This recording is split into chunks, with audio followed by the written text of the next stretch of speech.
You're a fraud who stole from Mom's savings! Mia's voice cracked across Aunt Clara's backyard like a whip, her hand slamming a stack of papers onto the picnic table, rattling bottles and choking 20 relatives into silence. I stood frozen, a paper plate slipping from my grip, potato salad smearing across the grass like spilled guilt. I was 26, and in that moment the girl who once coded in a dusty garage while her family cheered for someone else was reduced to nothing but a villain in their eyes.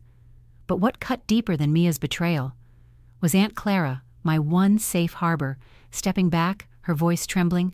"Lena, is it true?"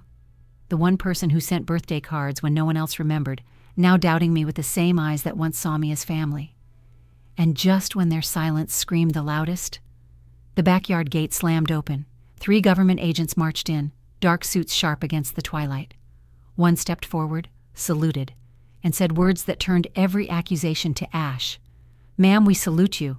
You just saved 9 million lives." They turned on her, but they had no idea who I really was. Cousins gasped, papers shook, but Mia's smile? Gone, like smoke. Ever been called a fraud by your own blood? Only to have the truth arrive in full salute? But what they didn't know was that this wasn't Mia's biggest betrayal. Funny how one slap of humiliation can reopen every scar they once told you to ignore. 3 years earlier, the evening should have been ordinary. Aunt Clara's backyard glowed with warm string lights draped across the fence, laughter bouncing around picnic tables as the smoky scent of grilled burgers clung to the cool Denver twilight. Kids ran in circles through the grass, chasing fireflies, while uncles clinked beer bottles and swapped stories about football. I tried to breathe it all in, this fragile illusion of family normalcy, though my chest already felt tight, like I was bracing for a storm no one else could see. I was balancing a paper plate loaded with potato salad when Mia's heels clicked against the patio. That sound always made me tense, sharp, deliberate, like she wanted everyone to know she was arriving. I glanced up, and her eyes were already locked on me, glittering not with joy, but with something venomous. In her hand, a crumpled stack of papers, edges smudged from her grip. "You're a fraud, Lena," she spat, her voice slicing through the hum of chatter. The laughter stopped. The grill hissed in the background, the only sound breaking the sudden hush. Heads turned, 20 relatives swiveling as though on cue, their faces shifting from easy smiles to shock. I froze, plate tilting dangerously in my hand. Mia stepped closer, holding those papers like a weapon. "You drained Mom's savings while she skipped her heart meds to help you. You let her suffer so you could play genius. You're not just a fraud, you're a monster." The words punched the air out of me. My throat burned, but no sound came. The cousins' laughter, the uncles' easy banter, all of it vanished, replaced by the weight of 20 accusing stares. I felt the heat crawl up my neck, my skin prickling as if every eye was stripping me bare. I wanted to shout back, to demand she stop, but the truth, the one I couldn't say out loud, sat like a stone in my chest. My life wasn't what they thought. My freelance excuse was just a fragile cover, a half-truth wrapped around a bigger secret I swore to protect. If I defended myself too hard, I risked unraveling everything. "Lena?" Aunt Clara's voice wavered, breaking the silence. Her hand clutched a dish towel against her chest like a shield. "Is this true? What's going on with you?" The pity in her eyes stung worse than Mia's rage.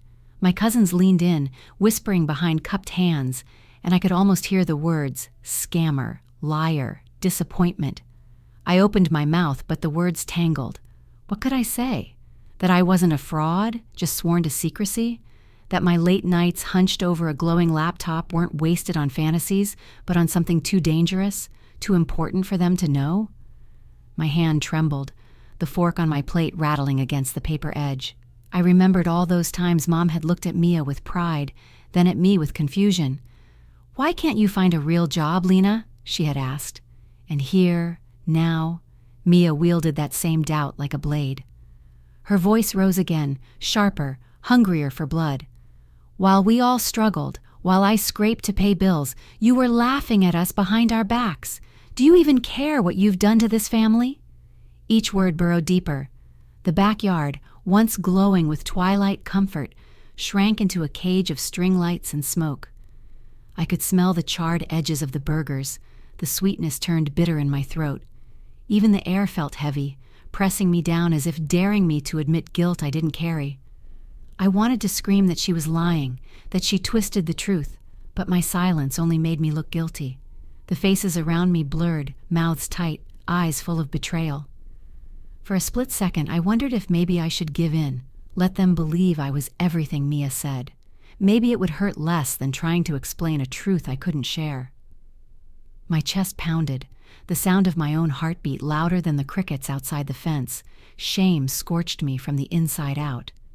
Have you ever felt your entire world crumble in front of everyone you love? That was me, standing in Aunt Clara's backyard, surrounded not by family but by a jury waiting for me to confess. Mia smiled then. Not warm, not triumphant, but satisfied, like she had finally pulled me into the shadows where she thought I belonged. Her hand shook slightly as she shoved the papers into Aunt Clara's lap, but her voice was steady, cruel. She's been lying for years, and now you all know it. The silence that followed was worse than shouting, worse than anger. It was disbelief turned inward, faces hardening as if rewriting every memory of me. I searched the crowd for one ally, one person who might believe in me without proof, but all I found was doubt. The twilight sky dimmed, the first stars peeking through, but I felt only darkness closing in. My mouth opened, the truth burning to escape, but the promise I'd made, the oath to protect secrets bigger than myself, chained my tongue. If I spoke, I risked everything. If I stayed silent, I lost them.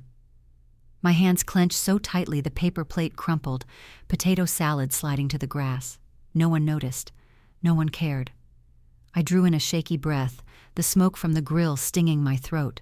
Somewhere behind me, a bottle clinked against the table, too loud in the quiet. The weight of the moment pressed harder, daring me to break. And yet, I couldn't. The only thing I could do was stand there, humiliated, burning with shame, and wonder one thing: why would my sister betray me like this? The accusation at Aunt Clara's barbecue didn't just humiliate me, it dragged me back to the beginning, to the place where all those scars were born. Standing there with Mia's venom dripping into the silence, I couldn't stop myself from remembering how it felt to grow up, always unseen. Our old house in the Denver suburbs looked ordinary from the street. White siding, a tired roof, a front lawn Dad never had time to mow. But for me, the heart of that house wasn't the living room or the kitchen.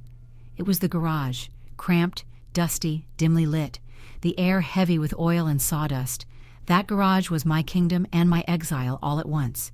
A single bulb hung from the ceiling, swaying slightly whenever the wind rattled the door. Its light flickered just enough to make shadows dance across the stained concrete floor. The walls smelled like rust and gasoline, but in the corner, where I had wedged an old desk, there was something alive, a clunky desktop that whirred like it was breathing. I'd sit cross-legged on the floor, knees pressed against the desk's chipped wood, typing on a keyboard missing the N and Shift keys. My fingers ached, my eyes burned from the glow of the screen, but I didn't care. Each line of code felt like unlocking a secret door only I could see. When a little program finally ran, when something I wrote came alive, it was like fireworks bursting in a night sky no one else bothered to look at. Meanwhile, upstairs, Mia lived in a different world. Her bedroom walls gleamed with rows of trophies, debate championships, speech contests, marketing competitions, plaques polished to a shine, ribbons neatly hung, the whole room glowing under strings of perfect fairy lights. If the garage was shadow and grit, Mia's room was a stage, and she was the star performer. I remember walking past her door, hearing Mom's voice float out, proud and certain. Mia's going places, she's going to be unstoppable. Their laughter followed me down the hall, a reminder of where the light fell and where it didn't. One night, I was bent over a puzzle I couldn't solve, sweat dripping down my back despite the broken fan buzzing desperately in the window. I thought I had almost cracked it when Mom's voice sliced through the thin garage door. "Why can't you find a real job, Lena? Mia's killing it at her firm already. You're wasting your time in that garage." Her words landed heavier than any slammed door could. I pressed my palms against the desk until little crescents dug into my skin. I wanted to shout, to tell her that what I was doing mattered, that solving these puzzles wasn't a waste. But no one wanted to hear it. It wasn't that I didn't want their pride. I just wanted to be visible. To them, though, I was the invisible child tinkering with meaningless toys. I remember walking into the kitchen another night, grease smudged on my fingertips from fixing a fried circuit board. Mia sat at the table, animatedly describing how she had impressed her boss that week. Dad leaned forward, nodding with admiration. Mom clapped her hands, her face glowing. I stood there, clutching the doorway, waiting for a moment to say something. I had just come home from a hackathon, where I'd beaten kids 2 grades above me, built something that worked under pressure, something I was proud of. I opened my mouth, but before I could get a word out, Mom glanced at me. "Lena, go wash your hands before dinner. Don't bring that garage mess into the kitchen." That was it. My achievement died in my throat. I turned, did as she said. I always did. The garage became more than a workspace. It was a cocoon, a place where I didn't have to be measured against Mia's golden spotlight. But it was also a cage. Every night I spent hunched over that old computer reminded me of my invisibility. Every bug I fixed, every tiny victory, was another piece of a world only I lived in. I'd watch Mia move through life so easily.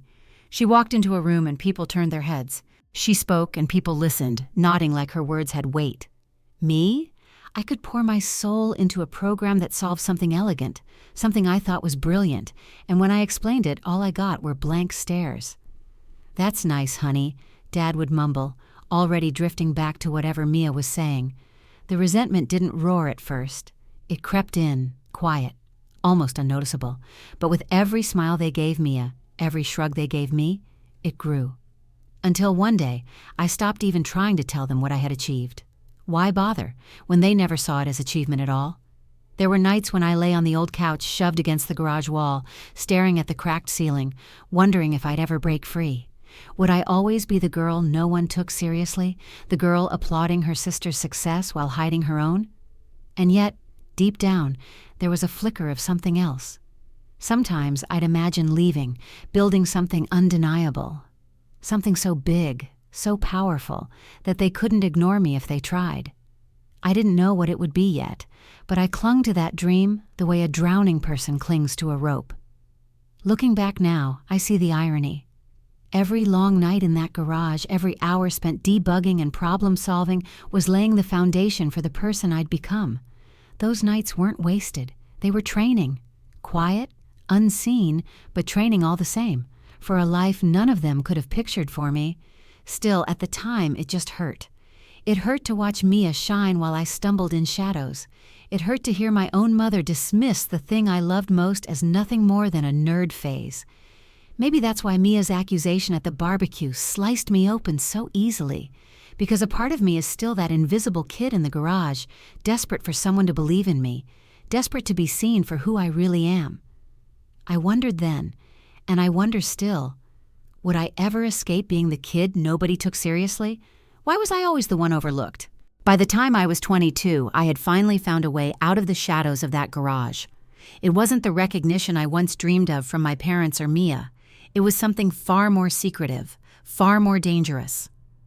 While they still thought I was drifting through freelance coding jobs that barely paid rent, I was actually walking into a building where no cameras were allowed. No names could be spoken aloud in the hallways, and every door clicked shut with the kind of finality that reminded you, once you were in, there was no going back. The government office was cold and sterile, the kind of place where fluorescent lights buzzed overhead without mercy, and rows of humming servers replaced the comfort of chatter. Security badges clicked against belts, and the air smelled faintly of metal and disinfectant. I remember the way my palms sweated as I slid my badge through the scanner for the first time, hearing the heavy door lock release. Behind it, an entire world waited, one that would consume me. "Lena Carter," a man in a press suit said as he extended his hand, voice clipped, efficient. "Welcome to the program." That program was unlike anything I'd ever imagined.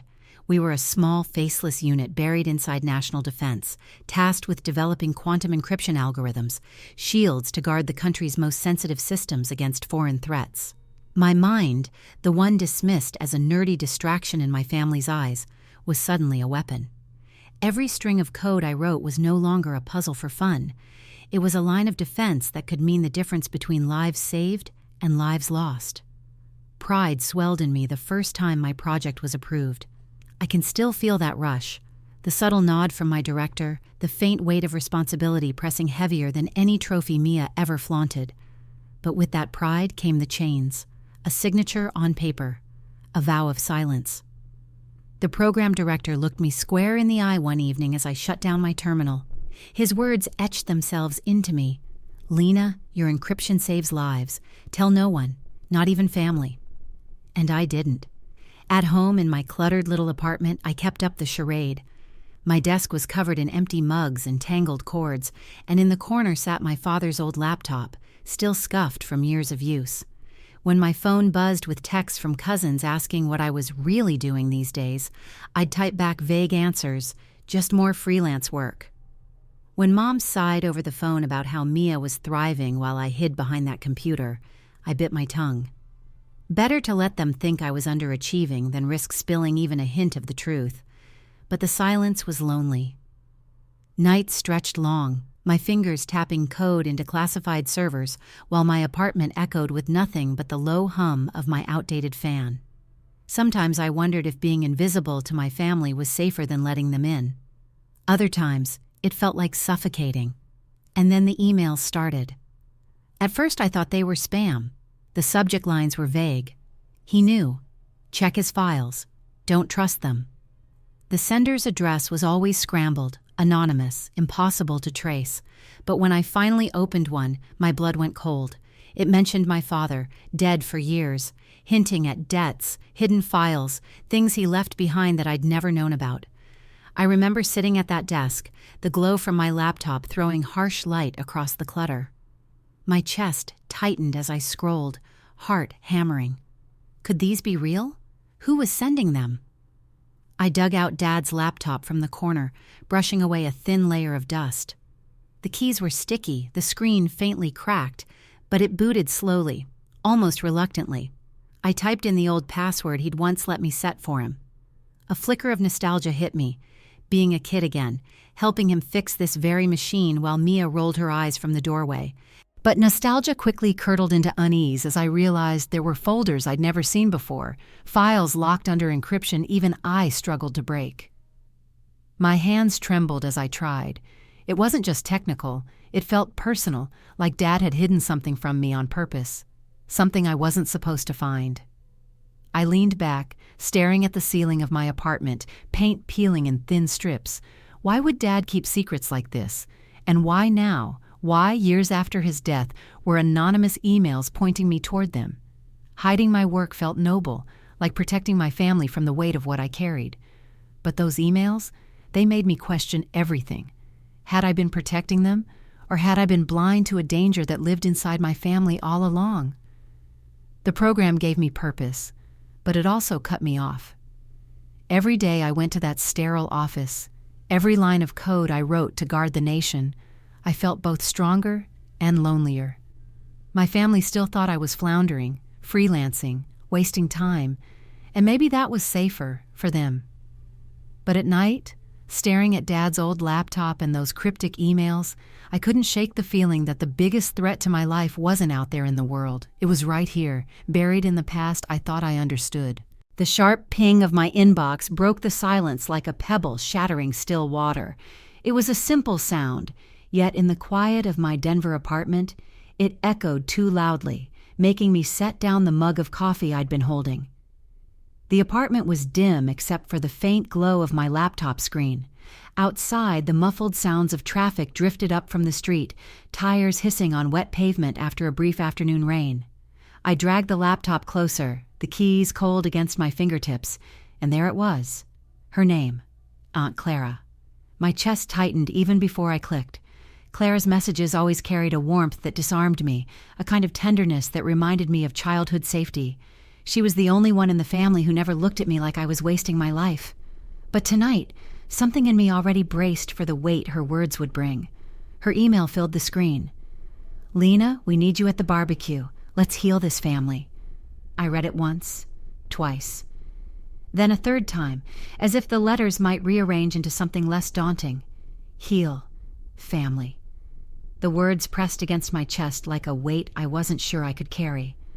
Clara meant well. I never doubted that. She was the one who remembered every birthday, the one who sent me little notes in college when no one else did, the one who offered a hand when Mom's judgment or Mia's sharp tongue became too much. But this wasn't a casual invitation. It was a summons. I closed my eyes and leaned back in the chair. In my mind, I could already hear Mia's voice, dripping with sugar for everyone else, laced with poison for me. So, Lena, what exactly do you do with all your free time? Still freelancing? Her head would tilt slightly, her smile bright enough to fool the others, but her words would be needles meant only for me. To anyone else it would sound like sisterly curiosity. To me, it was a knife twisting. My stomach tightened, heat rising under my skin. I had spent years learning how to bury my truth under a thin blanket of vague answers, but Mia had a way of pulling at every seam until threads unraveled. And this time, the truth wasn't just embarrassing, it was dangerous. If I slipped, if I revealed too much, I'd be betraying the oath I'd signed, risking everything I'd built. Yet if I said nothing, if I kept playing the quiet ghost, it would only fuel Mia's suspicion. I pressed my palms against my thighs, feeling the tremor in my own body. Should I ignore Clara's email, pretend it got lost in my spam folder? But then I pictured her disappointed face, her soft eyes clouded with hurt. Clara wasn't just asking me to come. She was asking me to keep the family tethered together by a thread that was already fraying. I stared at the blinking cursor, my fingers frozen above the keyboard. Then, almost against my will, they typed, "I'll be there." I hovered, waiting for courage to desert me, but before I could back out, I pressed send. The whoosh of the email leaving my outbox sounded final, like a door slamming shut behind me. The next morning, I slid my suitcase out from under the bed. Dust coated the handle, clinging to my hand as if even the luggage itself resisted the trip. The zipper screeched when I pulled it open, the sound grating against my nerves. I packed deliberately, jeans, neutral-colored shirts, a plain sweater, nothing bright, nothing expensive, nothing that Mia could twist into a weapon. Even the idea of a patterned blouse felt like painting a target on my back. I caught my reflection in the dark window pane above my desk. Pale skin, dark circles carved beneath my eyes, lips pressed into a thin line. I looked like someone already rehearsing apologies. I whispered the words out loud, as if practicing lines for a role. Just freelancing, a few projects, nothing major. The phrases hung in the air like fragile paper lanterns, thin and flimsy. Even to my own ears, they sounded like lies. I sat on the edge of my bed, suitcase at my feet, pressing my palms together to still the tremor in my fingers. My mind replayed the inevitable scene, Mia's sharp questions, my vague answers, the hush that would follow, suspicion thickening the air. How many flimsy excuses could I stack before the whole fragile structure collapsed? The helplessness carved into me. I hated how much power she still had, hated that I was preparing to shrink in her presence instead of stand tall. But what choice did I have? Clara wanted peace, and some part of me still couldn't bear to sever that tie. Hours later, the airport swallowed me whole. The cavernous terminal buzzed with life, voices overlapping, suitcase wheels rattling across tile, the smell of fried food mingling with jet fuel drifting in from the runways. Screens blinked with departure times overhead, their glow painting my face as I stood in line. I handed my ID to the agent, my hand damp with sweat, my boarding pass crumpled from how tightly I'd gripped it. People streamed past me, each absorbed in their own journey, while I stood suspended between two worlds. Aunt Clara's warm smile pulling me in one direction, Mia's cold stare waiting at the other end. I paused at the gate, pressing my forehead lightly against the wide glass window. Outside, planes lumbered across gray tarmac, under a sky streaked with pale sunlight breaking through heavy clouds. The glass reflected my face back at me, faint, hollow-eyed, like a ghost waiting to board. I knew Mia would come for me. She always did. But walking away completely, refusing Clara, would have felt like tearing away the last fragile thread of belonging I still clung to. So when they called my group, I stepped forward. I walked down the narrow jet bridge, the recycled air growing drier with every step, stinging the back of my throat. I slid into my seat, the hum of the engines vibrating under my feet, and forced myself to breathe. Maybe, just maybe, this time would be different. But deep inside I knew the truth. The storm was waiting. The evening light stretched long and golden across Aunt Clara's backyard, the kind of glow that should have made everything feel safe and familiar. The scent of burgers and sausages filled the air, smoke curling lazily from the grill. Glass bottles clinked in a rhythm that matched the hum of laughter, cousins darted around the lawn with sticky hands from melting popsicles, and the Rockies stood tall in the background, dark silhouettes against the Denver sky slowly turning violet.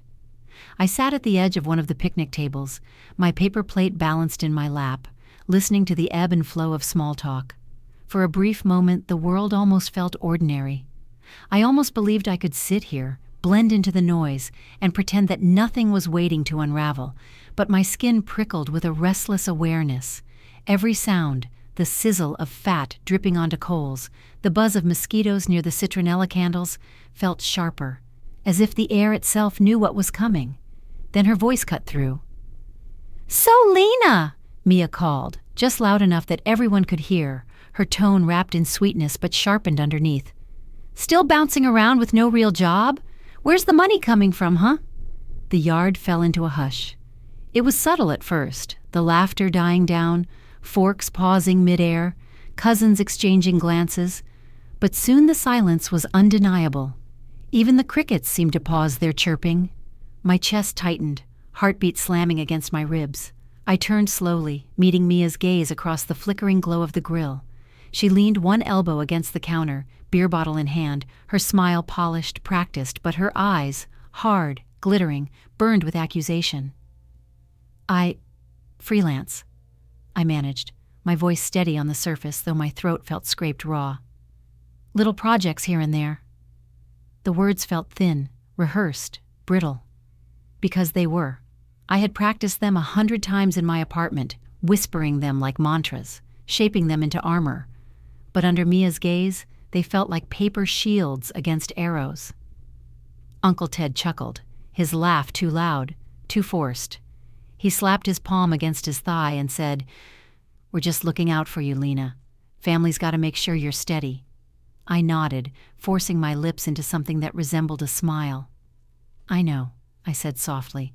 But the stares lingered.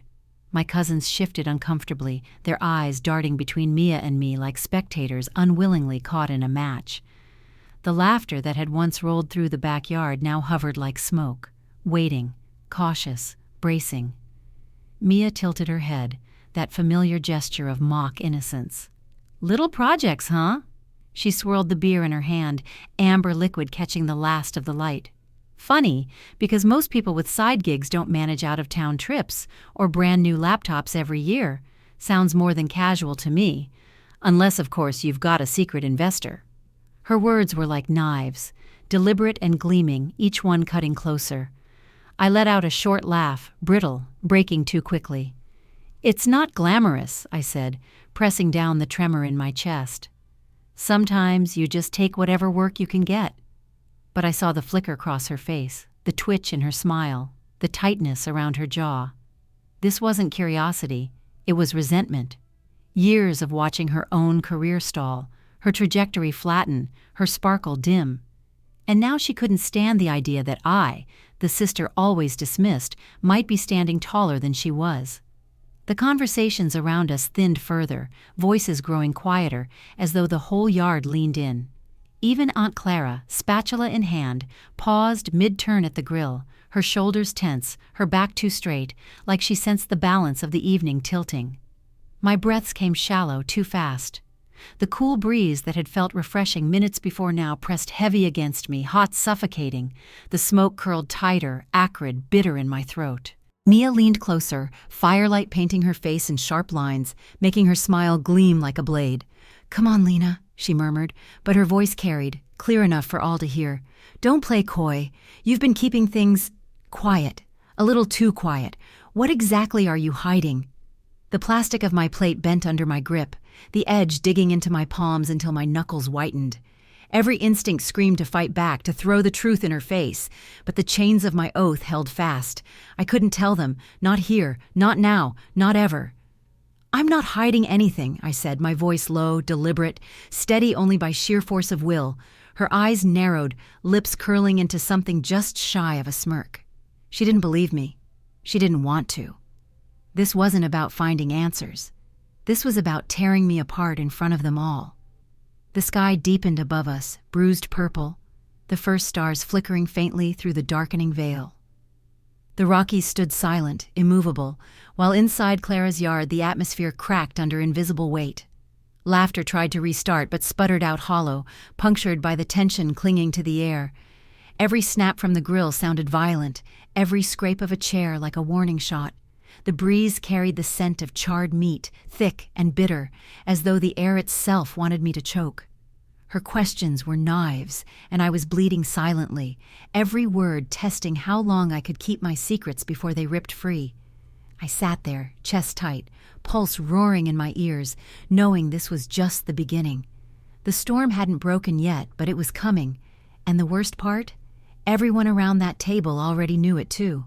The Denver night wrapped itself around us, warm but heavy, as if even the air knew what was about to happen.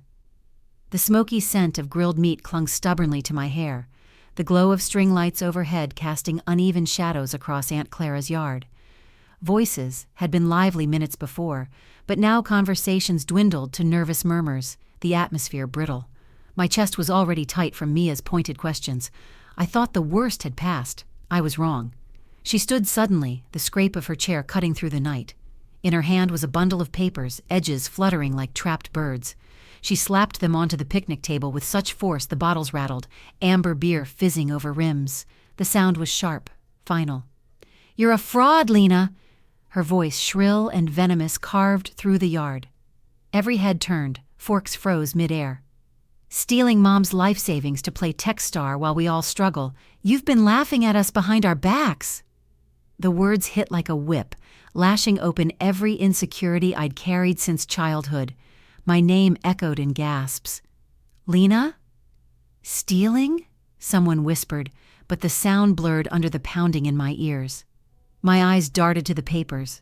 Bank statements, hacked and printed in bold ink, numbers circled in red like bloodstains. My stomach dropped. She'd gone into places she had no right to touch. My hands trembled under the table, nails biting crescents into my palms. Every instinct screamed to rip the papers away, to shout, to fight. But my vow, to my work, to the program chained me. I couldn't reveal the truth. Mia's smirk widened as she saw my silence. "See, quiet as always, because she knows I'm right." She waved the papers, pages snapping in the breeze. While we tighten our belts, she plays pretend, mocking us, living in her fantasy world. Gasps turned into whispers, faces shifting from confusion to suspicion. Clara's hand stilled on the spatula hovering over the grill, grease popping unnoticed. Even the string lights above seemed to dim, shadows creeping closer around me. Heat climbed into my face, shame blistering though I'd done nothing wrong. Her words burned like acid in my chest. I wanted to scream, "I'm not a fraud. I've given more of myself than you'll ever know." But my throat locked. To speak would be to betray everything I'd sworn to protect. And then the backyard gate slammed open with a metallic crack that rang like thunder. Everyone jumped, heads snapping toward the sound. The chain link quivered as the gate swung wide. Through it marched 3 figures in sharp, dark suits, their footsteps striking the stone path in synchronized precision. The glow of the string lights caught the polished shoes, the neat creases in their trousers, the glint of earpieces. The energy shifted instantly, laughter gone, suspicion hushed into silence so complete even the crickets paused. They didn't hesitate, moving with intent until they stood by my side. My breath caught as if my lungs forgot how to work. "Lena Carter," the tallest one declared, his voice cutting clear and official across the stunned yard. "Lead developer for national cybersecurity. We're here to secure you." The words landed heavy, undeniable. Gasps exploded like firecrackers around me. Plates clattered as hands dropped them. My uncles blinked, mouths agape. My cousins leaned forward, stunned. The men in suits straightened, then, in perfect unison, raised their hands in salute. The gesture sliced through my humiliation like a blade through glass. For a second, I couldn't move. My heart stuttered, confusion colliding with relief. Shame evaporated in an instant, replaced by the fierce weight of recognition. A pride I had buried deep flared to the surface, filling the hollow spaces Mia's words had carved out. Mia's face drained pale. The papers shook in her hands, the edges curling under her grip. Her smirk collapsed, her mouth opening soundlessly like a fish pulled from water. She stumbled back a step, clutching her so-called evidence as though it could shield her from the truth that had just detonated before her. Whispers rose again, fragmented and stunned. National defense? She's... what? Lena? I stood slowly, my legs trembling but my back straightening with every inch. My gaze swept across the circle of faces. Uncles, cousins, Clara, each expression tangled in awe, disbelief, and guilt. Finally, my eyes locked on Mia. Her jaw clenched, fury and panic warring in her eyes. "No," she spat, voice trembling now. "She's lying. This is some performance. You can't seriously believe this." The colleague nearest me cut in, his tone clipped, undeniable. "Miss, these documents were obtained illegally. Your intrusion has been logged. This is not a game." Silence dropped like an anvil.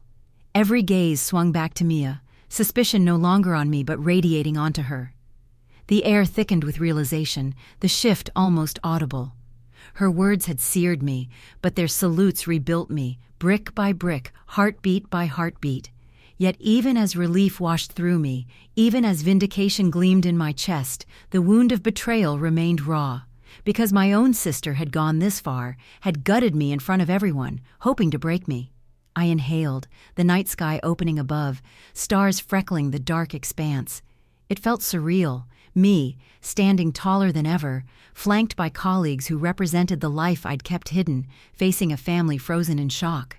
Mia still clutching her papers, her lies unraveling in her very hands. The yard was frozen like a photograph, the cluttered tables, half-eaten food, overturned drinks glistening under string lights, the men in suits beside me and Mia, exposed at last. Ever been called a fraud by your own blood only to prove them wrong? The yard that had once been full of chatter now felt like a graveyard.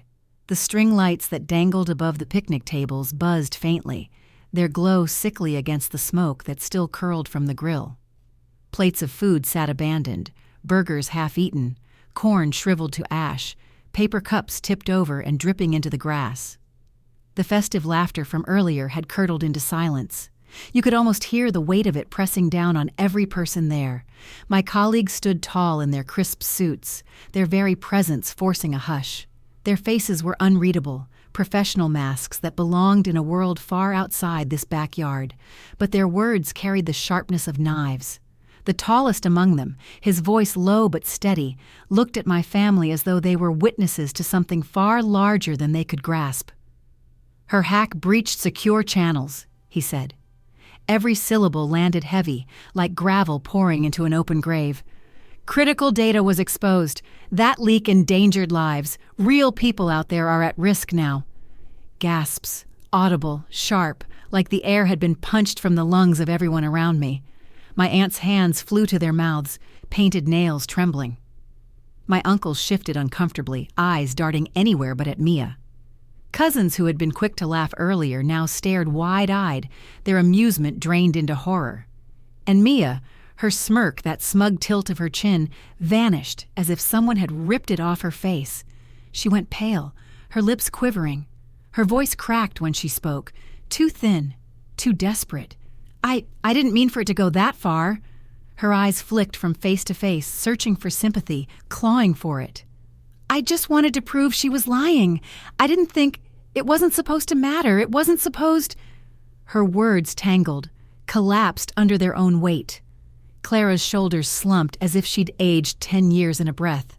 The spatula she still clutched drooped in her hand, grease dripping unnoticed into the grass. Tears glimmered in her eyes, not just for me, but for all of us, for what our family had turned into. "God, Mia," one of my cousins whispered, the words falling like judgment. For years, suspicion had been aimed squarely at me. Every choice I made, every success I couldn't explain, was doubted, dissected. And now, in the sharpest twist of irony, all that weight shifted onto her. Inside me, though, there was no triumph, no satisfaction in seeing her cornered. What I felt was hollow, burnt out, my insides scorched by a fire I hadn't asked for. That was when the apologies began, hesitant, stumbling. "Lena, we didn't know. You have to understand," Mia sounded so certain. "We should have given you the benefit of the doubt." but their voices meant nothing. Each apology felt fragile, brittle, breaking before it even reached me. They rang empty in my ears, because their doubt had already scarred me, and Mia had taken it further than I could have imagined. When the night finally dispersed and the suits withdrew, when family members scattered like shadows under a streetlight, I found myself alone again. Back in my apartment, the quiet pressed against me like a vice. The faint hum of the city outside the window did nothing to soften it. My eyes landed on Dad's old laptop, the one I had carried from house to house, year after year, too sentimental to throw away. Its surface was scratched, dust clinging stubbornly in the grooves. I sat down at my desk, the chair creaking, and powered it on. The faint whir of the fan filled the silence, familiar, almost comforting. Clicking through folders, I stumbled across one I'd never noticed before, buried deep, hidden. My fingers hesitated over the trackpad, my heart thudding unevenly. And then I opened it. Inside was a single note, text simple, almost crude in its bluntness, but chilling. Mia knows. Don't trust her with debts. She'll twist them into chains. The words blurred for a moment as my eyes stung. I blinked hard, staring again as if I'd misread. But no, it was clear. Dad had written this. Dad, who had always tried to hold us together, who had tried to believe in both of us. He had seen something. He had felt the shadow that I had ignored. I leaned back in my chair, the glow of the laptop screen staining my face in pale light. My breath came shallow, the room suddenly too small, too tight. The echoes of the barbecue still haunted me, Mia's shrill accusations, the gasps of my family, the thunder of my colleagues arriving. And now, layered over all of it was this, Dad's warning, like a voice from the grave. What debts? What chains? I thought of Mia's desperation, the way her voice cracked when the truth came crashing down. I thought of her bitterness, her career faltering, her hunger to see me ruined. But this wasn't just jealousy anymore. It was something older, deeper, rooted in secrets Dad had known but never spoken. I pressed the laptop shut, my fingers trembling as the sound echoed in the empty apartment. Their apologies, those hollow, fragile apologies, still rang in my ears. But holding that note, I felt something colder, sharper. Dad had seen her betrayal coming, long before I ever could, and if he had been right about this, what else had he seen? What else was buried, waiting to claw its way into the light? The days after the barbecue dragged like a punishment. My Denver apartment, usually a place where silence felt like comfort, now vibrated with unwanted noise. The steady hum of the refrigerator and the muted rhythm of traffic outside were drowned by the relentless buzzing of my phone, the pounding knocks at my door, and the pleading voices that slipped through the thin walls. Even the warm lamplight, once soft and steady, pressed down on me until the room itself felt suffocating. By the second morning, my phone rattled across the desk so hard it knocked over an empty coffee mug, leaving a faint ring of brown on the wood. I sighed, reaching to steady it, but froze when I saw the name glowing on the screen. Aunt Clara. My chest tightened, a cold weight settling just below my ribs. I let it buzz once, twice, 3 times, but the sound drilled into me until I finally swiped to answer. Her voice cracked the moment it hit my ear. "Lena," she whispered, as if the world might break if she spoke louder. "We need you. She's your sister. Can't you let this go? For us. For the family?" Her words dug in deep. For the family. How quickly those 2 words turned into chains. To her, Mia's betrayal was a passing storm. To me, it was an open wound, still raw, still bleeding. I glanced at Dad's note lying on my desk, the edges frayed from how often I'd unfolded it in the night since. Mia knows. Don't trust her with debts. She'll twist them into chains. I swallowed hard, forcing my voice steady even as my throat burned. Clara, she didn't just humiliate me. She put lives at risk. That's not something you erase with a family dinner and forgiveness. She didn't mean it, Clara pleaded, her tone wobbling. You know how stressed she's been. Her job, the bills, everything piling up. It wasn't who she really is. Stress. That was the shield they all rushed to give her. As if stress explained hacking my accounts, twisting lies, waving them like weapons in front of 20 relatives. As if stress excused betrayal. I closed my eyes, but all I could see was Mia's face at the barbecue, the smug tilt of her chin, the venom dripping from her voice as she accused me. That smirk burned hotter than Clara's words could cool.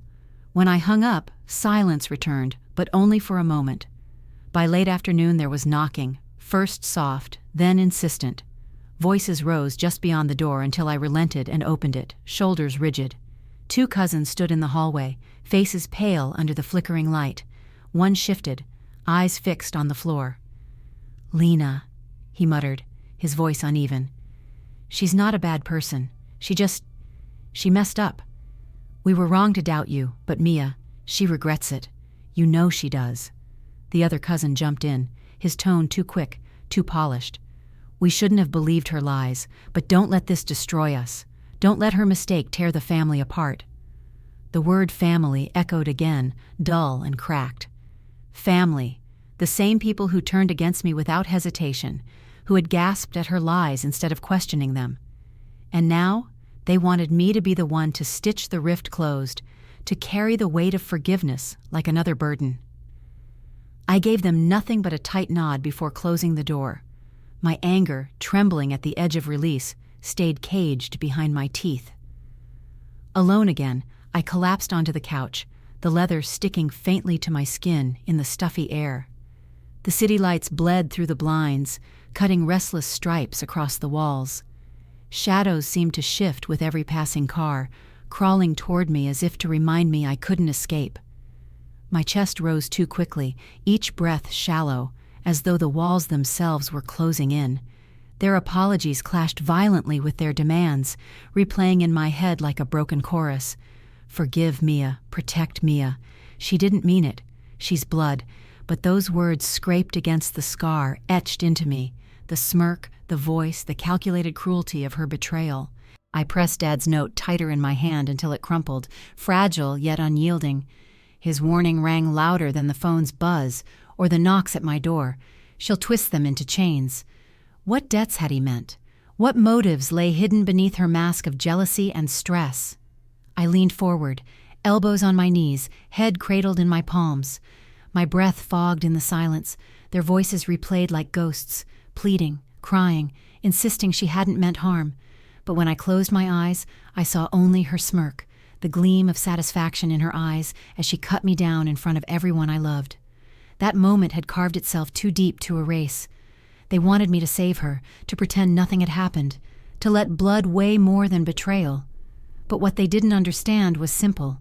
The damage was already done. And Dad's warning told me this was only the beginning, the surface of something darker. Could I forgive them? Could I forgive her? Or was this the moment I finally stopped trying to hold together a family that had never truly held me? The note crackled in my grip, my answer already whispering in the silence. The rain had been steady all afternoon, drumming against Denver's streets like an endless metronome. By the time I pushed open the coffee shop door, the air inside was thick with the mingled scents of espresso and damp wool. The windows were fogged, distorting the passing headlights outside into smears of gold and red. A bell tinkled as I stepped in, but the sound felt oddly fragile, almost mocking, given the weight of why I was here. Mia was already there. She sat at a corner table, her hands curled around a ceramic mug she hadn't touched, steam curling and vanishing into the low light. Her hair fell forward, half shielding her face, but I caught the flicker of her eyes, nervous, darting, unable to settle. She looked smaller than I remembered, but maybe that was just the dimness, or maybe it was me, finally seeing her without the armor of family around her. I slid into the chair across from her, the wooden legs scraping against the floor. For a long moment, neither of us spoke. The cafe hummed with the soft grind of beans, the hiss of milk steaming, and the low murmur of strangers lost in their own worlds. Yet, between us, the silence felt suffocating. Finally, I broke it. "Why?" My voice sounded lower than I meant, like the question had been dragged from the bottom of me. Mia flinched, her fingers tightening around the mug. Her eyes darted to the window, then back to me. "I was jealous," she whispered, her voice barely audible over the rain. "Do you know what it was like? Watching you sit in that garage, everyone ignoring you while Mom and Dad praised me, and then suddenly, it's you. You with your trips, your new tech, your secrets. Everyone whispers about you, wondering what you're hiding. Do you have any idea what that felt like? I leaned back, pulse thrumming, but kept my voice steady. So you humiliate me? You hack into my life and smear me in front of everyone? Her face twisted, part shame, part defiance. I didn't do it all myself. I hired someone, a hacker. She said it fast, as though rushing past the word would lessen its weight. I just wanted proof. Proof you weren't perfect, that you were hiding something. My breath caught sharp and bitter, but she kept going, her words tumbling now. But he sold the data. I didn't know he'd do that. And then they told me operatives died. Real people, because of what I started. Her voice cracked. I didn't mean for people to die. The words hit me like a blade to the chest. Operatives, lives, gone, because she couldn't stand my shadow brushing against hers. I stared at her, my palms pressed flat against the table as though bracing myself against the world tilting beneath me. The cafe noises dimmed, every hiss and clink muffled until all I could hear was the pounding of my pulse in my ears. You hired someone, I said slowly, the words tasting like ash. And their deaths are on your hands. Her eyes shone wet in the dim light, but she didn't look away. I was jealous, okay? I thought you had it easy. Everyone saw you as mysterious, untouchable. I wanted to tear it down. I wanted them to see you were just human. Human? My voice rose, sharper than I intended, drawing a few glances from nearby tables. You wanted to prove I was human, and instead you've got blood on your hands. Do you even hear yourself? She shrank back, shoulders curling inward, lips trembling as she tried to speak. But nothing came, just silence, thick and guilty. My chest ached, my lungs struggling to draw in the bitter air. For a heartbeat, I wanted to believe there was something salvageable in her words, some shred of regret that could stitch together the hole she'd torn open. But all I saw was a sister, whose envy had grown so sharp it cut strangers in the dark, strangers who would never see another sunrise. Her confession wasn't just betrayal, it was blood, and I knew I'd never unsee it. I pushed my chair back, the wooden legs scraping again, louder this time, like a scream against the quiet hum. You wanted answers, Mia? You wanted me to forgive you? I shook my head slowly, my throat thick. There's no forgiveness here, not anymore. Her hand shot out across the table, fingers brushing mine for an instant before I pulled away. Please, she whispered. I didn't mean for it to go that far. I didn't, but I was already standing, my coat heavy on my shoulders, my heart heavier still. The cafe seemed to dim as I walked toward the door, each step sinking deeper into the weight pressing down on me. The murmur of conversation faded, the hiss of the espresso machine grew distant, until only the rain remained. I pushed open the door, and the cold air rushed in, biting my face, filling my lungs like punishment and relief all at once. Behind me, I heard her voice crack one last time, desperate, trembling. Lena! I didn't turn back. Outside, the rain plastered my hair to my face, sliding cold against my skin. The city blurred around me, headlights streaking across the slick pavement. Each drop felt like a reminder. She hadn't just betrayed me. She'd betrayed lives that could never be returned. And as I walked away from that dim coffee shop, my heart felt like it had been carved hollow. Outrage burned hot in me, heartbreak colder still. How could she stoop this low? The city outside was muted, Denver's skyline drowned in fog and streaks of drizzle that clung to the windows. My apartment was dim, the single lamp in the corner casting shadows that stretched and twisted along the walls like they were alive. Normally, the quiet hum of the refrigerator and the distant drone of traffic soothed me, but that night it pressed down heavy, as though silence itself had turned hostile. The phone buzzed again, its vibration rattling against the wooden desk. It hadn't stopped in days. Call after call, voicemail after voicemail, relatives piling excuses and desperate pleas on top of each other until the words blurred together. They wanted forgiveness. They wanted unity. They wanted me to pretend Mia's betrayal hadn't happened. I clenched my jaw, letting the screen glow in the dark room, ignoring it until the name lit up again. Uncle Ted. My chest tightened, but I swiped anyway, pressing the phone to my ear. Lena. His voice carried that practiced calm, The kind men use when they think authority can bend reality. It was a mistake. You can't destroy our family over this. The words detonated in me. Mistake. That single word rolled around my skull like a loose bullet. She caused deaths, I snapped, my voice trembling with rage, not fear. Do you understand that? People are gone because of her, and you're calling it a mistake? He exhaled, long and heavy, as if I was the unreasonable one. She didn't mean for it to happen. She was under pressure. She made bad choices. But family has to stand together. That word again, family. A cracked bell tolling over and over, hollow and sour. My hand tightened on the phone until the plastic creaked. She made a choice, I spat. And every one of you is making yours right now, choosing blindness, choosing loyalty over truth. Don't lecture me about family when you're defending someone who has blood on her hands. The silence on the other end was suffocating. I could hear his breath, thick with hesitation, and then softer, pleading. We can't let this tear us apart, Lena. You're better than this. Forgive her. Forgive. That word almost made me laugh, a sharp, broken laugh that died in my throat, because the image of Mia's face at the cafe was burned too deep, the darting eyes, the shallow breath, her voice cracking as she admitted she'd sold me out to a hacker. I didn't mean for people to die, she'd said. Those words would haunt me forever. Better than this? I said slowly, each syllable slicing through the quiet. Better than demanding accountability? Better than honoring the lives she ruined? If that's what you call better, then I want no part of it. I hung up before he could answer. The click was final, ringing in the silence like a slammed door. The lamp flickered once, shadows jerking across the wall as I began to pace the small apartment.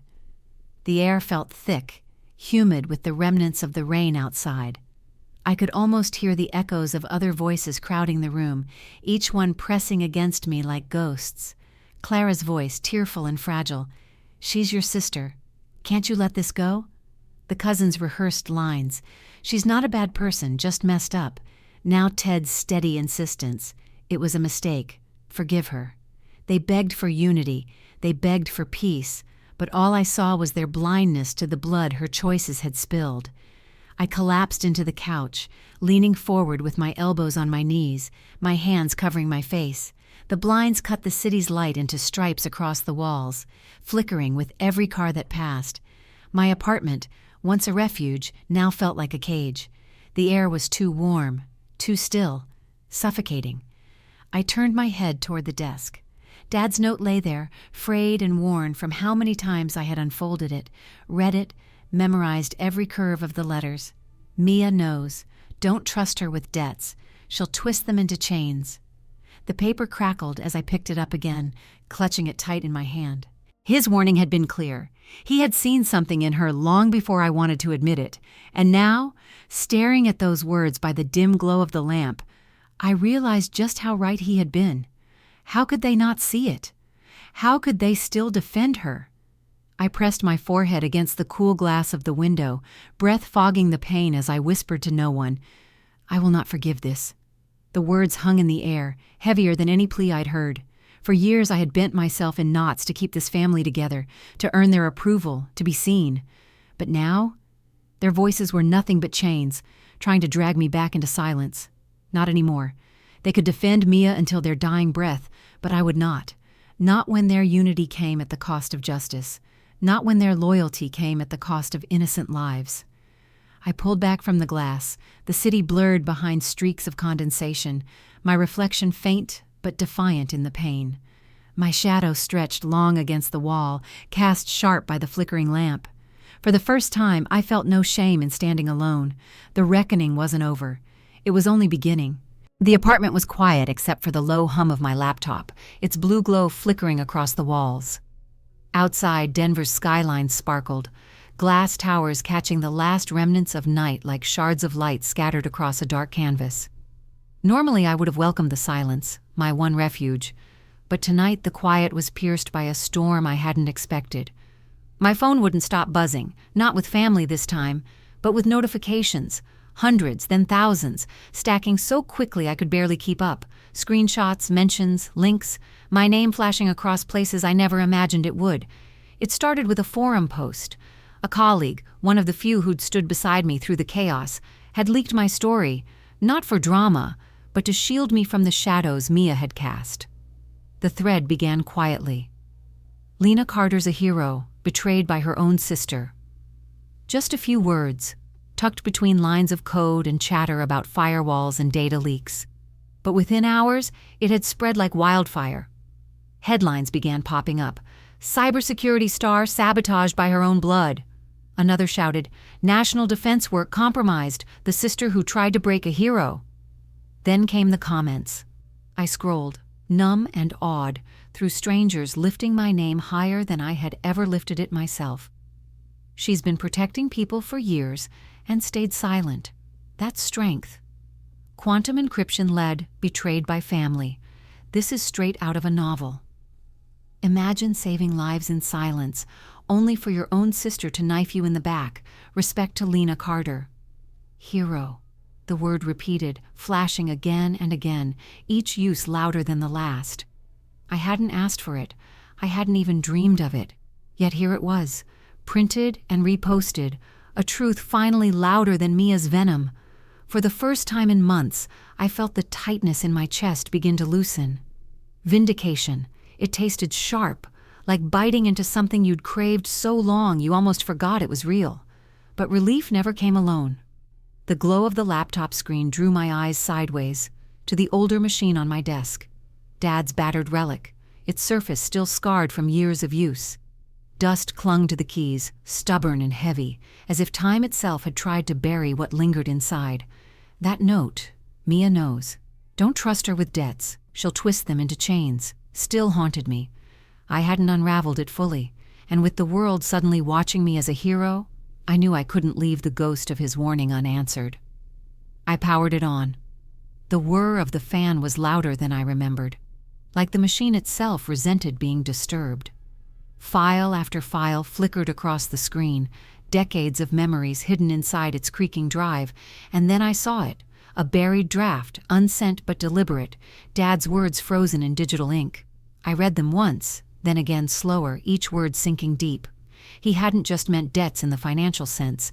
He had been speaking of the inheritance, land, assets, stocks that had once tied us all together. I hadn't realized it before, but now the truth hit me. Mia's resentment was rooted in that moment. She believed I had been handed more, when in reality, what I'd carried was responsibility, not wealth. Dad had seen it coming. He had written, "Her greed will blind her. She'll believe she's owed. Protect yourself." The words carved into me, sharp and unforgiving. Her vendetta hadn't been about me alone. It was about something larger, older. Years of envy crystallizing into rage, finally exploding into betrayal. I leaned back in my chair, staring at the two machines side by side, Dad's old laptop humming with ghosts of warnings, and my sleek new one buzzing with praise from strangers. The past and present glowing together, both telling different sides of my story. My phone buzzed again. Another alert. This time a headline. National security breach traced to family betrayal. Public outrage mounts against Mia Carter. Public outrage. The same cousins and uncles who had whispered doubts about me at Clara's barbecue were now silent online, swallowed by the roar of strangers defending me. The same family who had begged me to forgive her were now watching as the world condemned her. For once, I didn't feel small. For once, I didn't feel alone. Still, Dad's final line wouldn't leave me. Watch who she leans on. My stomach twisted as I stared at the words. The hacker, the phantom behind the screen, the nameless figure who had turned Mia's envy into blood on other people's hands. Dad hadn't known who it was, but he had known she'd lean on someone. That shadow still lingered, just out of reach, the one thread left untied. I closed the laptop gently, pressing my palms to its cool surface, as if to quiet the ghosts inside. Relief surged through me. The world finally knew who I was. Triumph flickered like a light I had thought would never shine again. But even in victory, unease simmered low. Because truth is never clean, and shadows don't vanish just because you shine a spotlight. The city glittered outside my window, neon bleeding across the glass, a world awake and buzzing. Inside, I sat in the quiet hum of machines. the echoes of my father's warning still burning in my chest. The world saw my truth. They saw my sacrifice, but Mia's shadow, and the phantom she leaned on, still lingered. And I knew this wasn't the end. It was the pause before the last storm. 2 years slipped by faster than I could have imagined, and yet every detail of that night, the barbecue, the accusations, Mia's smirk, the shock of my colleagues arriving in suits, still lived somewhere deep inside me like scars etched on the underside of my skin. But tonight was different. Tonight my loft glowed with warmth, not tension. The Rockies stretched beyond the floor-to-ceiling windows, their jagged peaks bathed in a soft, gold-to-violet sunset. Denver's skyline twinkled at the edges, but in here, the light came from candles dancing on a polished oak dining table, the flicker reflecting in the glasses of wine my guests held. The faint smell of roasted garlic and rosemary chicken hung in the air, mingling with laughter that rose easy and free, not sharp and suspicious. I looked around the table. Faces that had once been colleagues now felt like family. Mentors who had taught me not just code but courage. Friends who had seen me stumble and still chosen to stay. Every one of them knew the truth of my story, not the warped version Mia had spun, but the one I'd bled for, fought for, survived. For the first time, I wasn't shrinking at a dinner table. I wasn't rehearsing lies to cover what I couldn't reveal. I was present, whole. As plates passed and conversation rippled, stories of projects, new research, even absurd lab mishaps, I caught myself smiling in a way that felt almost foreign, genuine. It had been so long since I'd felt that kind of ease, and yet, beneath the laughter, reflection stirred. 2 years. 2 years since I'd chosen to let go of the family I was born into. 2 years since I'd realized their loyalty had limits, and that Mia's betrayal had been the line they couldn't or wouldn't cross with me. I remembered the silence of my old apartment, the endless buzzing phone, the pleas to forgive, to protect, to pretend. Their blindness to the blood Mia had on her hands. That silence had been heavy then, suffocating, but the silence I felt now, even under the hum of conversation and the clinking of glasses, was peace. I raised my glass, my fingers steady. "To the people who lift us up when others tear us down," I said. My voice was stronger than it had been in years. The table erupted with cheers, glasses clinking against mine, laughter echoing against the loft's high ceilings. The sound rang different from the hollow applause of family gatherings past. It rang true. Inside, a thought surfaced, bittersweet but firm. I lost the family I was born into, but I built one that sees me for who I am. My gaze drifted for a moment, away from the candles and wine, to the window where the mountains stood tall against the fading light. And in that reflection, I saw myself, no longer the girl scrambling to defend her worth, no longer the woman bound by silence, but someone who had chosen strength, even when it meant standing alone. Of course, not every question was answered. Dad's note still echoed in me. Watch who she leans on. The hacker who had turned Mia's envy into something fatal still lurked like a shadow just beyond reach, a phantom whose name I never uncovered. That mystery clung like a thread left loose, but I'd made peace with it. Because some answers don't come when we want them to, some shadows don't clear. But growth isn't about chasing every ghost, it's about choosing to live, even when ghosts linger. The conversation pulled me back. Someone was laughing at a spilled glass, another was passing bread, and soon the air filled with chatter again. I smiled, letting myself belong fully to this moment. I thought about how far I'd come. The lonely apartment where I clutched Dad's note like a lifeline. The coffee shop where Mia's words cut the last thread between us. The nights I questioned whether forgiveness was strength or surrender. Every step had led here, to this table, to these people, to this peace. And maybe that was the point. We don't always get the family we deserve by blood. But we can build one, brick by brick, choice by choice, out of loyalty, honesty, and love freely given.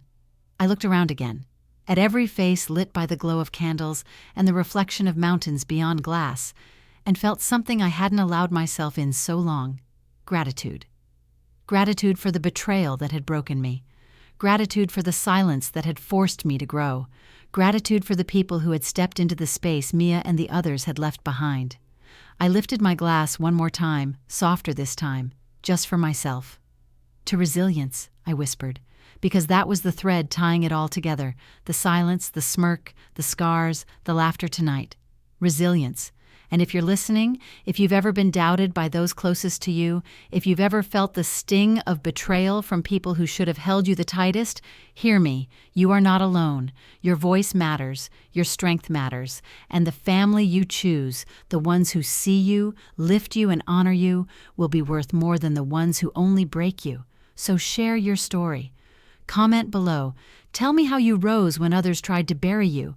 Hit subscribe if you're ready to stand tall, because somewhere out there, someone needs to hear your voice. The city lights glowed brighter, the Rockies faded into the dark, and in the warmth of that loft, surrounded by chosen family, I knew one thing with certainty. The reckoning was over. And I had won, not by destroying anyone, but by refusing to let them destroy me.